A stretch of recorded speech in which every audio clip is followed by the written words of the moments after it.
सतगुरु के दरबार में कमी कहे की ना, हंसा मौज नहीं पावता तेरी चूक चाकरी माँ।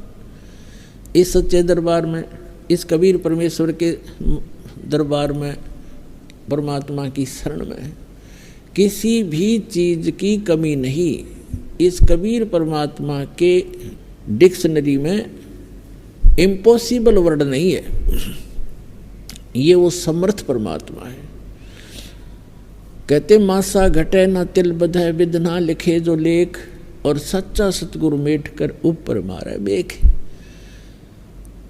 अब आपके जो भाग्य में, प्रारब्ध में, किस्मत में जो लिखा है उसको कोई नहीं समाप्त कर सकता, आपको भोगना ही पड़ेगा। कौन नहीं कर सकता? जैसे श्री ब्रह्मा जी, श्री विष्णु, श्री शिव जी और ये ब्रह्म जिसको सरपुरुष कहते हैं, और परब्रह्म अक्षर पुरुष, ये भी आपके प्रारब्ध की, आपके लिखी किस्मत को मिटा नहीं सकता, प्रारब्ध को समाप्त नहीं कर सकता। सुख है तो सुख मिलेगा, दुख है तो दुख मिलेगा, और जैसे आप पुण्य पाप कर रहे हैं वो अलग से संग्रहित होते चले जाएंगे आपके।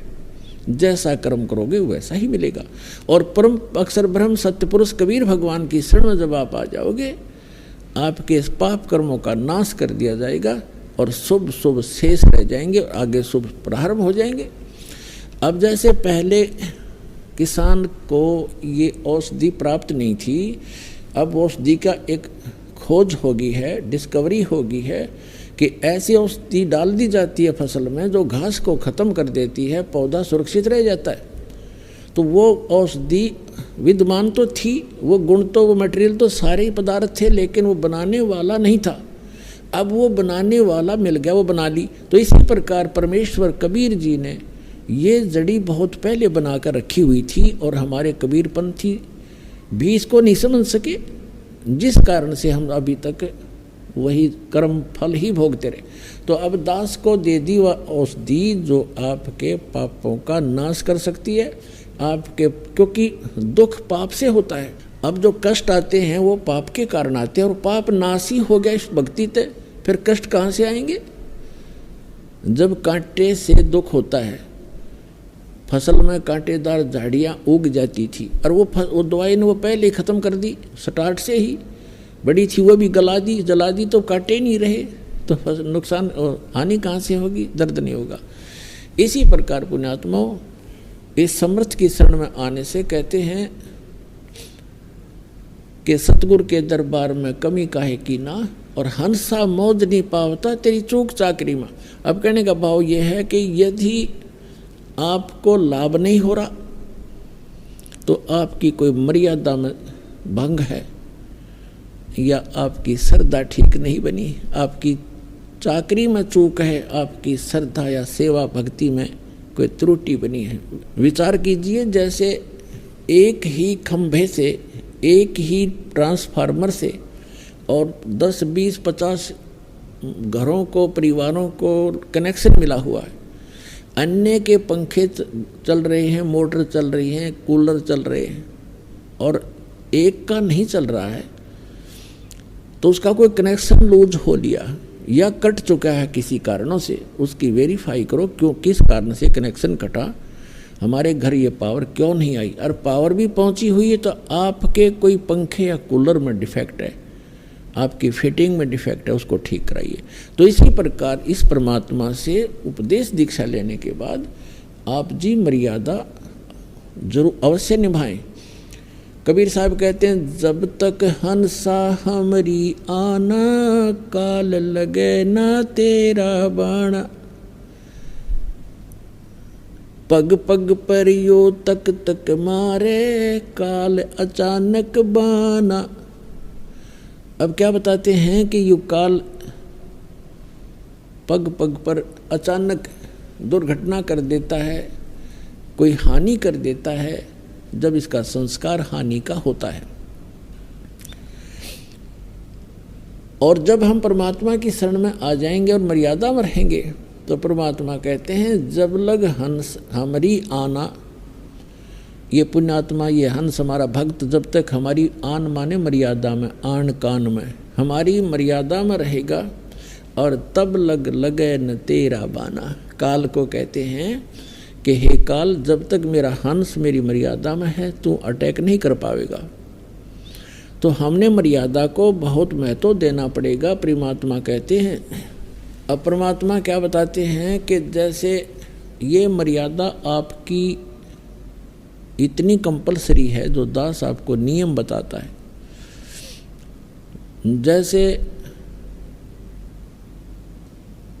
सीता जी के बारे में श्री रामायण के अंदर आपने बहुत बार सुना है कि रावण का मामा मारीची एक स्वर्ण मृग बनकर, सोने का हिरण बनकर, और जहाँ सीता ने कुछ बगीची लगा रखी थी वो फूल फालों को तोड़ने लग गया, खराब करने लगा।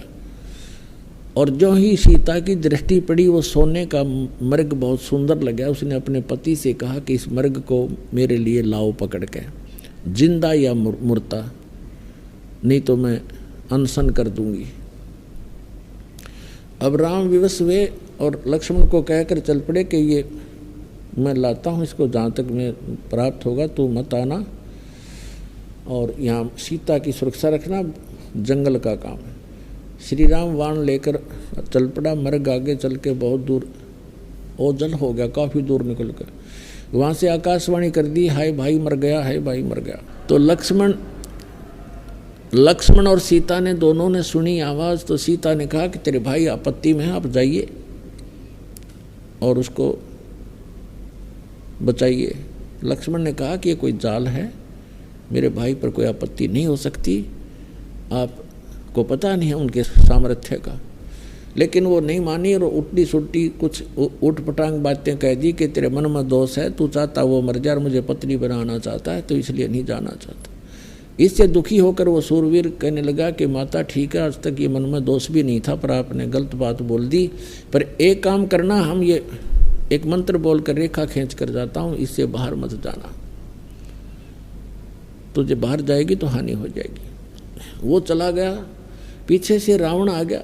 वो तो इंतजार थी कि ऐसे ऐसे बनेगी, उठा के लानी थी उसको, तो उसको पता नहीं था कि रखा ऐसी खींच रखी है। तो रावण आया 7 दूर बनाकर भिक्षा लेने के लिए। पहले उसने आवाज़ लगाई कि माई भिक्षा दो। सीता ने कहा जी यहाँ आकर ले जाओ, झोंपड़ी के पास, कुटिया के पास। रावण आने लगा तो उसमें से एकदम ऐसी लपट निकली, कोई 10 कदम पीछे गया और फिर कहा कि आप यहाँ बाहर आकर के भिक्षा दे दो, भिक्षा दो, नहीं तो आपने तो मुझे मरवा दिया था। ये पता नहीं कितनी भयंकर रेखा है, कैसी है। तो सीता जी ने सोचा क्या फर्क पड़ा है, अभी आटा देकर वापस आ जाऊंगे, अभी भिक्षा डालकर अभी आ जाते हैं। अब वो जरा सी उससे बाहर निकली रेखा से और उसने पकड़ दी बाजू, यहाँ से घेर ली कमर पे, लंका में पटगी जाके। अब वो मूर्ख थे जो यूँ कह गए थे इससे बाहर मत निकलना, ना तो हानि हो जाएगी। वो पागल थे।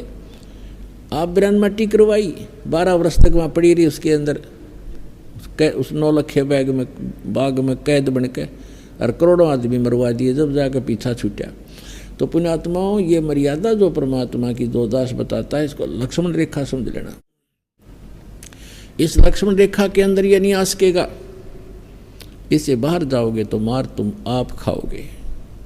तो परमात्मा कहते हैं जब लग हंसा हमरी आना, और काल लगे नी तेरा बाणा। मर्यादा भंग होकर के भी आप अपनी हानि उठा सकते हो और आपको लाभ भी बंद हो जाएगा। उसके लिए तरीका है कि वापस आइए और अपना नाम खंडित है उसको कनेक्शन को दोबारा सुचारू करवाइए। भविष्य में बहुत सावधानी बरती।